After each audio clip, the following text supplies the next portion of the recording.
السلام عليكم ورحمة الله. الحمد لله رب العالمين، الصلاة والسلام على رسوله الأمين وعلى آله وصحبه أجمعين، أما بعد. رب اشرح لي صدري ويسر لي أمري واحلل عقدة من لساني يفقه قولي. أعوذ بالله من الشيطان الرجيم. بسم الله الرحمن الرحيم. إن في خلق السماوات والأرض واختلاف الليل والنهار لآيات لأولي الألباب. ആദരണീയരായ രക്ഷിതാക്കളെ, സഹോദരി സഹോദരന്മാരെ, ഇൻഷാ അല്ലാഹ് ഇന്ന് നമ്മൾ സംസാരിക്കുന്ന വിഷയം പ്രപഞ്ചോൽപത്തിയുമായി ബന്ധപ്പെട്ട് ഒരു ശാസ്ത്രീയമായുള്ള ഒരു പഠനമാണ്. പരിശുദ്ധ ഖുർആന്റെ ഒരു ശാസ്ത്ര വായനയാണ് ഇന്നത്തെ ക്ലാസ്സിലൂടെ നമ്മൾ ഉദ്ദേശിക്കുന്നത്. എന്തുകൊണ്ടാണ് ഇത്തരത്തിലുള്ള ഒരു പഠനങ്ങളുടെ പ്രസക്തി എന്ന് നമ്മൾ ആദ്യം പരിശോധിക്കേണ്ടതുണ്ട്, മനസ്സിലാക്കേണ്ടതുണ്ട്. എന്തിനാണ് നമ്മൾ പ്രപഞ്ചത്തെ സംബന്ധിച്ചും പ്രപഞ്ചത്തിന്റെ സൃഷ്ടിപ്പിനെ സംബന്ധിച്ചും നമ്മൾ പഠിക്കുന്നതിലുള്ള ഇസ്ലാമികമായിട്ടുള്ള ഒരു കാഴ്ചപ്പാട് ആമുഖമായി സൂചിപ്പിക്കുകയാണ്. പലപ്പോഴും നമ്മളെല്ലാവരും കേട്ടിട്ടുള്ള വളരെ പ്രധാനപ്പെട്ട ഒരു ആയത്ത് പരിശുദ്ധ ഖുർആനിൽ ഇത്തരത്തിലുള്ള ശാസ്ത്രീയമായിട്ട് പ്രപഞ്ചത്തെ സംബന്ധിച്ച് പരാമർശിക്കുന്ന വേളയിലെല്ലാം പലപ്പോഴും നമ്മൾ കേൾക്കാറുള്ള ഒരു ആയത്താണ് സൂറത്ത് ആലി ഇംറാനിന്റെ 190-ാമത്തെ വചനം. ഇന്ന ഫീ ഖൽഖിസ് സമാവാതി വൽ അർദി വഖ്തിലാഫിൽ ലൈലി വന്നഹാരി ലആയാതിൻ ലിഉലിൽ അൽബാബ്. തീർച്ചയായിട്ടും ആകാശഭൂമികളുടെ സൃഷ്ടിപ്പിലും രാപ്പകലുകളുടെ മാറിയുള്ള പ്രയാണത്തിലും ചിന്തിക്കുന്ന ആളുകൾക്ക് ദൃഷ്ടാന്തമുണ്ട്. ഈ ഒരു ആയത്ത് പലപ്പോഴും നമ്മൾ കേൾക്കാറുണ്ട്. പക്ഷെ ഈ ഒരു ആയത്തിന്റെ ഒരു അവതരണ പശ്ചാത്തലം വളരെയധികം പ്രാധാന്യം അർഹിക്കുന്നുണ്ട്. അപ്പൊ നമ്മൾ അതുമായിട്ട് ബന്ധപ്പെട്ടിട്ടുള്ള ഇതിന്റെ ഒരു അവതരണ പശ്ചാത്തലം പരിശോധിക്കപ്പെടുന്ന സന്ദർഭത്തിൽ വളരെ മനോഹരമായിട്ടുള്ള ഒരു ഹദീസ്, ഒരു സംഭവം ഹദീസുകളിൽ നമുക്ക് കാണാൻ സാധിക്കും. ഈ ഒരു ആയത്തിന്റെ അവതരണ പശ്ചാത്തലം ആയിഷ റളിയല്ലാഹു അൻഹ ഉദ്ധരിക്കുന്ന ഒരു ഹദീസ് നമുക്ക് കാണാൻ സാധിക്കും. നബി സല്ലല്ലാഹു അലൈഹി വസല്ലം ഒരിക്കൽ ആയിഷ റളിയല്ലാഹു അൻഹയോട് കൂടെ ഉറങ്ങുന്ന സന്ദർഭത്തിൽ രാത്രി പ്രവാചകൻ സല്ലല്ലാഹു അലൈഹി വസല്ലം ആയിഷ റളിയല്ലാഹു അൻഹയോട് നമസ്കരിക്കാൻ വേണ്ടി അനുവാദം ചോദിക്കുകയാണ്. സുബ്ഹാനല്ലാഹ്. നബി സല്ലല്ലാഹു അലൈഹി വസല്ലം പ്രവാചകനായിട്ടുള്ള ലോകത്തുള്ള മുഴുവൻ മനുഷ്യർക്കും വേണ്ടി അള്ളാഹു നിയോഗിക്കപ്പെട്ട പ്രവാചകൻ തന്റെ രക്ഷിതാവ് വിളിക്കുമ്പോൾ ആ നമസ്കാരത്തിലേക്ക് പ്രവേശിക്കാൻ സ്വന്തം ഭാര്യയുടെ അനുമതി ചോദിക്കുന്ന ഒരു രംഗമാണ്. അപ്പൊ അതിൽ തന്നെ അതിലുള്ളൊരു മാതൃക ഇപ്പൊ നിങ്ങൾക്ക് സാന്ദർഭികമായിട്ട് അത് ചിന്തിക്കാൻ വേണ്ടി പറഞ്ഞതേ ഉള്ളൂ. അപ്പൊ ആയിഷ റളിയല്ലാഹു അൻഹ അനുമതി നൽകിയതിനു ശേഷം പ്രവാചകൻ സല്ലല്ലാഹു അലൈഹി വസല്ലം ആ നമസ്കാരത്തിലേക്ക് പ്രവേശിക്കുകയാണ്. അപ്പൊ നമസ്കാര മധ്യേ നബി സല്ലല്ലാഹു അലൈഹി വസല്ലമയ്ക്ക് അള്ളാഹുവിന്റെ വഹി ലഭിക്കുകയാണ്. അപ്പൊ ആ വഹി ലഭിച്ചത് മുതൽ പ്രവാചകൻ സല്ലല്ലാഹു അലൈഹി വസല്ലം കരയാൻ തുടങ്ങുകയാണ്. അപ്പൊ നമസ്കാരത്തിലുടനീളം പ്രവാചകൻ കരയുകയാണ്. അപ്പൊ ആയിഷ റളിയല്ലാഹു അൻഹ പറയുന്നു, പ്രവാചകൻ സല്ലല്ലാഹു അലൈഹി വസല്ലമയുടെ ആ താടി രോമങ്ങളെല്ലാം നനഞ്ഞു കുതിരുമാർ പ്രവാചകന്റെ കരച്ചിൽ തുടരുകയായിരുന്നു. അങ്ങനെ പിന്നീട് പിറ്റേ ദിവസം രാവിലെ സുബഹി ബാങ്കിനായി ബിലാൽ റളിയല്ലാഹു അൻഹു ബാങ്ക് വിളിക്കാൻ വന്ന സന്ദർഭത്തിൽ പ്രവാചകൻ സല്ലല്ലാഹു അലൈഹി വസല്ലം കരഞ്ഞുകൊണ്ട് സുജൂദിൽ കിടക്കുകയാണ്. ഈ ഒരു സന്ദർഭത്തിൽ ബിലാൽ റളിയല്ലാഹു അൻഹു പ്രവാചകൻ സല്ലല്ലാഹു അലൈഹി വസല്ലമയോട് ചോദിക്കുകയാണ്, പ്രവാചകരെ, അങ്ങയുടെ മുഴുവൻ പാപങ്ങളും വരാനിരിക്കുന്നതും കഴിഞ്ഞു പോയതുമായ മുഴുവൻ പാപങ്ങളും അള്ളാഹു പുറത്തു തന്നതല്ലേ, എന്നിട്ടും താങ്കൾ എന്തിനാണ് ഈ രൂപത്തിൽ കരയുന്നതെന്ന്? താങ്കൾക്ക് വല്ല ആയത്തുകളോ വല്ല വഹിയും കഴിഞ്ഞ രാത്രി താങ്കൾക്ക് ലഭിച്ചോ എന്ന് ബിലാൽ റളിയല്ലാഹു അൻഹു നബി സല്ലല്ലാഹു അലൈഹി വസല്ലമയോട് ചോദിക്കുകയാണ്. ഈ ഒരു സന്ദർഭത്തിൽ നബി സല്ലല്ലാഹു അലൈഹി വസല്ലം പറഞ്ഞു, അതെ, എനിക്ക് കഴിഞ്ഞ രാത്രി ചില വചനങ്ങൾ ലഭിക്കുകയുണ്ടായി. അപ്പൊ ആ വചനങ്ങളുടെ ഭാരം കാരണമാണ് ഞാൻ കരഞ്ഞുകൊണ്ടിരിക്കുന്നതെന്ന് നബി സല്ലല്ലാഹു അലൈഹി വസല്ലം പറയുകയാണ്. എന്നിട്ട് നബി സല്ലല്ലാഹു അലൈഹി വസല്ലം പറയുന്ന ആയത്ത്, അപ്പൊ നമ്മൾ പലപ്പോഴും ഈ ഒരു സന്ദർഭത്തിൽ ഈ കാര്യങ്ങളെല്ലാം കേട്ട് നമ്മൾ ഒരുപക്ഷെ ചിന്തിക്കുക, നബി സല്ലല്ലാഹു അലൈഹി വസല്ലം പറയാൻ പോകുന്ന ആയത്ത് ഒരുപക്ഷെ മരണാനന്തര ജീവിതത്തിലുള്ള ഏതെങ്കിലും ഒരു രംഗത്തെ സംബന്ധിച്ചോ അതല്ലെങ്കിൽ ഏതെങ്കിലും ഒരു ശിക്ഷയെ സംബന്ധിച്ചുള്ള ഒരു താക്കീതോ മറ്റോ ആയിരിക്കാം പ്രവാചകൻ സല്ലല്ലാഹു അലൈഹി വസല്ലം ഉദ്ധരിക്കാൻ പോകുന്ന ആയത്തെന്ന് എന്നായിരിക്കും ഒരുപക്ഷെ നമ്മളെല്ലാവരും ചിന്തിക്കുക. പക്ഷെ നബി സല്ലല്ലാഹു അലൈഹി വസല്ലം പാരായണം ചെയ്തു കൊടുക്കുന്ന ആയത്ത് സൂറത്ത് ആൽ ഇംറാനിലെ 190-ാമത്തെ വചനമാണ്. ഇന്ന ഫീ ഖൽഖിസ് സമാവാതി വൽ അർദി വഖ്തിലാഫിൽ ലൈലി വന്നഹാർ എന്ന് തുടങ്ങുന്ന ആയത്താണ്. അപ്പം അതായത് ആകാശഭൂമികളുടെ സൃഷ്ടിപ്പിലും രാപ്പകലുകളുടെ പ്രയാണങ്ങളിലും എല്ലാം ചിന്തിക്കുന്ന ആളുകൾക്ക് ദൃഷ്ടാന്തമുണ്ട് എന്ന ആയത്താണ് നബി സല്ലല്ലാഹു അലൈഹി വസല്ലം ബിലാൽ റളിയല്ലാഹു അൻഹുവിന് മുന്നിൽ പാരായണം ചെയ്തു കൊടുക്കുന്നത്. സുബ്ഹാനല്ലാഹ്, ഈ ഒരു ആയത്ത് പ്രവാചകൻ സല്ലല്ലാഹു അലൈഹി വസല്ലമയെ ആ ഒരു കാലത്ത്, അപ്പൊ ശാസ്ത്രത്തിന്റെ ഒരു ബാലപാഠം പോലും ലഭിക്കാത്ത ഒരു സന്ദർഭത്തിൽ പോലും ഇത്രയേറെ സ്വാധീനിച്ചിട്ടുണ്ടെങ്കിൽ ഇന്ന് നമ്മൾ ഒരുപാട് ശാസ്ത്രീയമായിട്ട് ഒരുപാട് കാര്യങ്ങൾ മനസ്സിലാക്കി പ്രപഞ്ചത്തെ സംബന്ധിച്ചുള്ള നമ്മുടെ വിജ്ഞാനങ്ങളെല്ലാം ഒരുപാട് വർദ്ധിച്ച ഈ ഒരു കാലയളവിൽ, ഈ ഒരു സന്ദർഭത്തിൽ ഈ ഒരു ആയത്ത് നമ്മളെ എത്രയധികം സ്വാധീനിക്കുന്നുണ്ടെന്ന് നമ്മളൊന്ന് ചിന്തിച്ചു നോക്കണം സഹോദരങ്ങൾ. അല്ലാഹു സുബ്ഹാനഹു വ തആല വിശ്വാസികളായിട്ടുള്ള ആളുകളുടെ ഗുണങ്ങൾ പറയുന്നിടത്ത് വിശുദ്ധ ഖുർആനിൽ പറയുകയാണ്, അല്ലദീന യദ്കുറൂനല്ലാഹ ഖിയാമൻ വഖുഊദൻ വഅലാ ജുനൂബിഹിം. അതായത് അവർ നിന്നുകൊണ്ടും കിടന്നുകൊണ്ടും ഇരുന്നുകൊണ്ടും എല്ലാം അള്ളാഹുവിനെ സ്മരിക്കുന്നവരായിരിക്കും. അതിനുള്ള കാരണം അല്ലാഹു സുബ്ഹാനഹു വ തആല പറയുകയാണ്. ഒന്നാമത്തെ കാരണം വയതഫക്കറൂന ഫീ ഖൽഖിസ് സമാവാതി വൽ അർദ്. അവർ ചിന്തിച്ചുകൊണ്ടിരിക്കുകയും ചെയ്യും. ആകാശഭൂമികളുടെ സൃഷ്ടിപ്പിനെ സംബന്ധിച്ച് അവർ ചിന്തിച്ചുകൊണ്ടിരിക്കും. ഈ ഒരു അടിവരയിടുന്ന ഒരു പദമാണ് വയതഫക്കറൂന ഫീ ഖൽഖിസ് സമാവാതി വൽ അർദ്. അപ്പൊ അവർ ആകാശഭൂമികളുടെ സൃഷ്ടിപ്പിനെ സംബന്ധിച്ച് ചിന്തിക്കുന്നവരായിരിക്കും എന്നാണ് അല്ലാഹു സുബ്ഹാനഹു വ തആല പറയുന്നത്. അപ്പോൾ ഇത്തരത്തിലുള്ള ചിന്ത, അള്ളാഹുവിനെ സംബന്ധിച്ചുള്ള ആ സ്മരണ ജീവിതത്തിലുടനീളം നിലനിർത്താൻ വിശ്വാസിയായിട്ടുള്ള ആളുകളെ സഹായിക്കും എന്നുള്ളതാണ് അല്ലാഹു സുബ്ഹാനഹു വ തആല ഈ ഒരു വചനത്തിലൂടെ നമ്മളോട് പറയുന്നത്. അപ്പൊ ഈ ഒരു പ്രപഞ്ച പഠനം അല്ലെങ്കിൽ സൃഷ്ടികളെ സംബന്ധിച്ച്, അള്ളാഹുവിന്റെ ആ സൃഷ്ടിപ്പിനെ സംബന്ധിച്ചുള്ള പഠനം തീർച്ചയായും സൃഷ്ടാവിനെ അടുത്തറിയാനും ആ സൃഷ്ടാവിന്റെ മഹത്വം മനസ്സിലാക്കാനും എല്ലാം നമ്മളെ സഹായിക്കും എന്നുള്ളത് കൊണ്ട് തന്നെയാണ് പരിശുദ്ധ ഖുർആൻ നിരന്തരം ഇത്തരത്തിലുള്ള പ്രപഞ്ച പഠനത്തെ വിശ്വാസികളോട് ആവശ്യപ്പെടുന്നത്. അപ്പൊ അതിന്റെ ഒരു അടിസ്ഥാനത്തിൽ നമ്മൾ പരിശോധിക്കുകയാണ് ഈ ഒരു പ്രപഞ്ചോൽപത്തിയും പരിശുദ്ധ ഖുർആനും തമ്മിലുള്ള ഒരു ബന്ധമാണ് നമ്മൾ ഇവിടെ പരിശോധന വിധേയമാക്കുന്നത്. അപ്പൊ പ്രപഞ്ചത്തെ സംബന്ധിച്ചുള്ള പഠനം അല്ലെങ്കിൽ പ്രപഞ്ചത്തെ സംബന്ധിച്ച് നമ്മൾ പഠിക്കുന്ന ശാസ്ത്രശാഖയാണ് എന്ത്? കോസ്മോളജി എന്നുള്ളത്.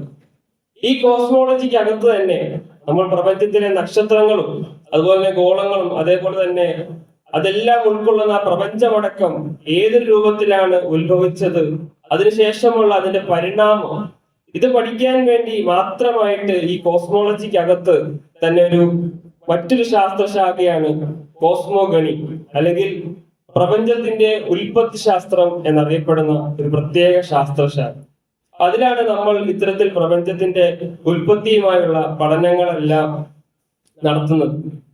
ഈ ഒരു ഉൽപ്പത്തിയിലേക്ക് വരുന്നതിന് മുമ്പ് ആ ഒരു പ്രപഞ്ചോൽപത്തിയുമായി ബന്ധപ്പെട്ട് നമ്മൾ ഉണ്ടാക്കിയ സിദ്ധാന്തം, അപ്പൊ ആ സിദ്ധാന്തം ആവിഷ്കരിക്കുന്നതിന് മുമ്പുള്ള ഒരു പശ്ചാത്തലം, ശാസ്ത്രീയമായിട്ടുള്ള ഒരു പശ്ചാത്തലം നമ്മൾ വളരെയധികം പ്രാധാന്യം അർഹിക്കുന്നുണ്ട്.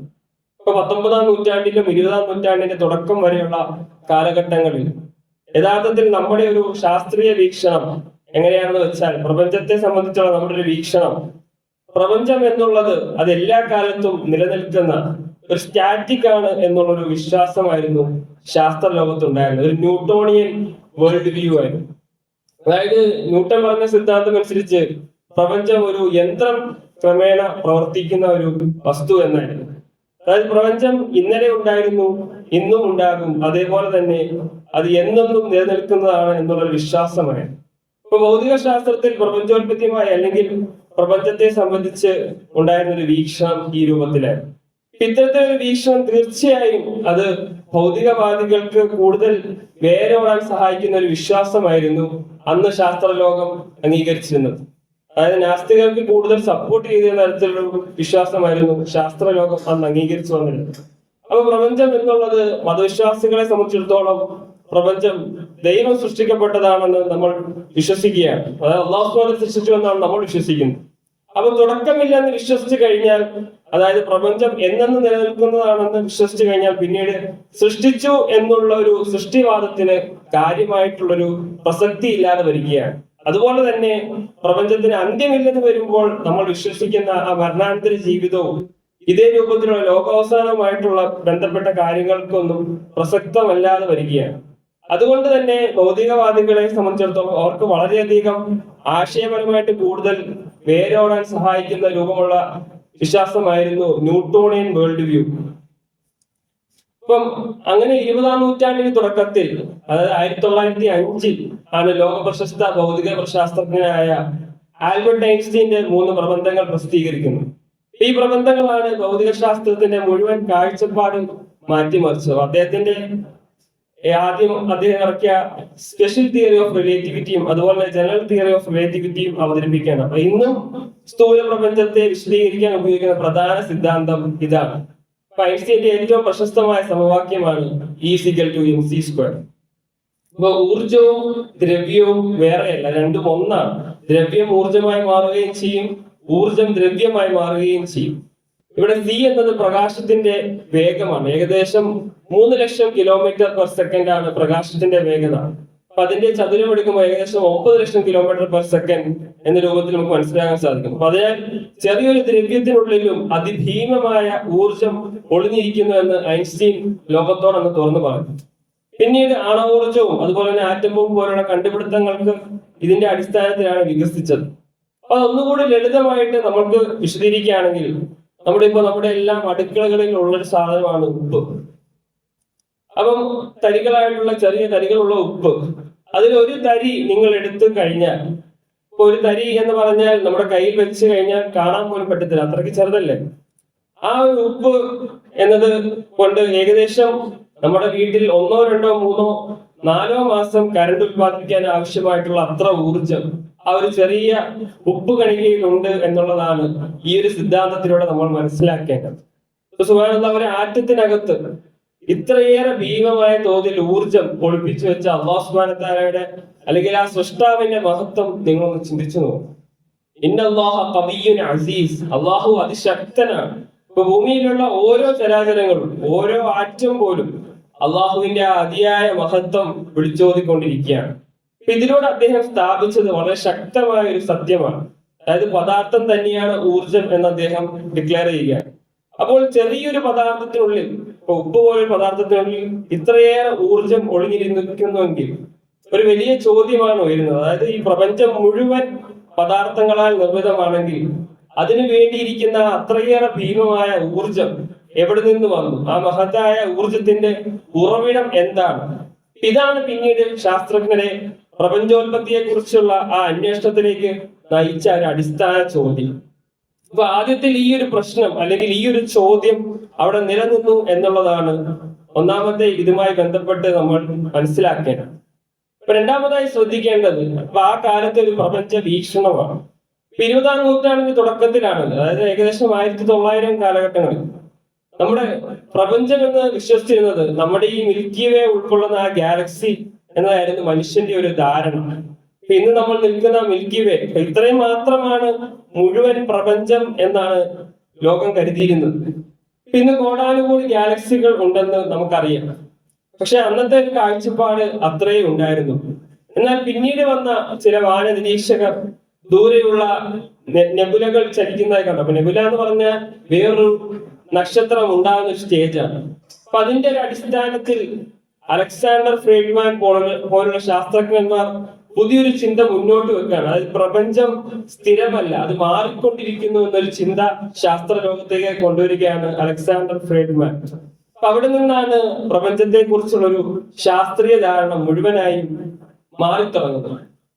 പിന്നീട് വന്ന വലിയൊരു വിപ്ലവം അമേരിക്കയിലെ എഡ്വിൻ ഹബിൾ, അദ്ദേഹം ദൂരെയുള്ള ആ നെബുലകൾ, അലക്സാണ്ടർ ഫ്രീഡ്മാൻ പോലുള്ള ശാസ്ത്രജ്ഞന്മാർ കണ്ട ആ നെബുലകൾ നിരീക്ഷിച്ചൊരു നിർണായക സത്യം കണ്ടെത്തുകയാണ്. അതായത് അവ നെബുലകളല്ല, നമ്മളെപ്പോലെ തന്നെ, അത് നമ്മുടെ മിൽക്കി വേ പോലെ തന്നെ മറ്റൊരു ഗാലക്സികളാണ് ആ കാണപ്പെടുന്നത് എന്ന് മനസ്സിലാക്കി. അഡ്രോമേഡ ഗാലക്സി എന്നൊരു ഗാലക്സി ആണെന്ന് അദ്ദേഹം മനസ്സിലാക്കി. ഇന്ന് സുബ്ഹാനല്ലാഹ്, നമ്മൾ ചിന്തിച്ചു നോക്കിയാണ്, ഇന്ന് നമ്മൾ 10,000 കോടി ഗാലക്സികളെ നമ്പർ ചെയ്ത് കഴിഞ്ഞു. ഇപ്പൊ നാസയുടെ കണക്കനുസരിച്ച് ഏകദേശം 10,000 കോടി ഗാലക്സികളെ നമ്പർ ചെയ്ത്, അത്രയേറെ ഗാലക്സികൾ ഉണ്ടെന്ന് നമ്മൾ സ്ഥിരീകരിച്ചു കഴിഞ്ഞു. അപ്പൊ അന്നത്തെ ഒരു കാര്യം, ആ ഒരു 20-ാം നൂറ്റാണ്ടിന്റെ തുടക്കത്തിൽ നമ്മൾ ഈ ഒരു ഗാലക്സി മാത്രമാണ് പ്രപഞ്ചം എന്ന് തെറ്റിദ്ധരിച്ച് ചെയ്യുന്ന ഒരു അവസ്ഥയാണ്. അതായത് ഒരു ടീസ്പൂൺ വെള്ളം, കടലിൽ നിന്നൊരു ടീസ്പൂൺ വെള്ളം എടുത്ത് അത് തന്നെയാണ് കടൽ എന്ന് നമ്മൾ തെറ്റിദ്ധരിക്കുകയായിരുന്നു യഥാർത്ഥത്തിൽ ആ ഒരു നൂറ്റാണ്ടിൽ, ആ ഒരു കാലഘട്ടത്തിൽ ചെയ്തിരുന്നു. ഇത് ചെറിയൊരു വിഷയമല്ല, ഒരു 10 മിനിറ്റ് കൊണ്ട് തീർക്കാൻ പറ്റുന്ന ഒരു വിഷയമല്ല. ഒരു മണിക്കൂറോളം നീണ്ടിരിക്കുന്ന വിഷയമാണ്. ഇൻഷാ അല്ലാഹ് ഇപ്പൊ അടുത്ത ക്ലാസ്സിൽ നമുക്ക് പ്രപഞ്ചം വികസിക്കുന്നതിനെ പറ്റിയും അതിന്റെ കണ്ടെത്തലുകളെ പറ്റിയും നമുക്ക് പഠിക്കാം. സാന്ദർഭികവശാൽ ഒരു കാര്യം ഓർമ്മപ്പെടുത്തുകയാണ്. നമ്മുടെ പള്ളിയിൽ നോമ്പുതറ വിപുലമായ രീതിയിൽ നടത്തിക്കൊണ്ടിരിക്കുകയാണ്. അപ്പം നിങ്ങളാൽ കഴിയുന്ന ഒരു വിഹിതം, ഒരു ഓഹരി നമ്മുടെ പള്ളിയുടെ നോമ്പുതറയ്ക്ക് വേണ്ടി സഹകരിക്കണമെന്ന് എല്ലാവരുമായി ഓർമ്മപ്പെടുത്തുകയാണ്. അതിന്റെ കണക്കുകളും മറ്റും കാര്യങ്ങൾക്കുമായി ഫസലുമായി കോണ്ടാക്ട് ചെയ്യണമെന്നും ഓർമ്മപ്പെടുത്തുകയാണ്. നമ്മുടെ ഈ ഒരുമിച്ച് കൂടൽ അള്ളാഹു കബൂൽ ചെയ്യുമാറാകട്ടെ. ആരോഗ്യവും ആഫിയത്തും ദീർഘായുസ് നൽകി അള്ളാഹു അനുഗ്രഹിക്കുമാറാകട്ടെ. എല്ലാവിധ രോഗങ്ങളിൽ നിന്നും ബുദ്ധിമുട്ടുകളിൽ നിന്നും പ്രയാസങ്ങളിൽ നിന്നും അള്ളാഹു ശിഫ നൽകി അനുഗ്രഹിക്കുമാറാകട്ടെ. നമ്മുടെ കച്ചവടങ്ങളിൽ, തൊഴിലുകളിൽ, പഠനങ്ങളിൽ അള്ളാഹു ബർക്കത്ത് ചെയ്യുമാറാകട്ടെ.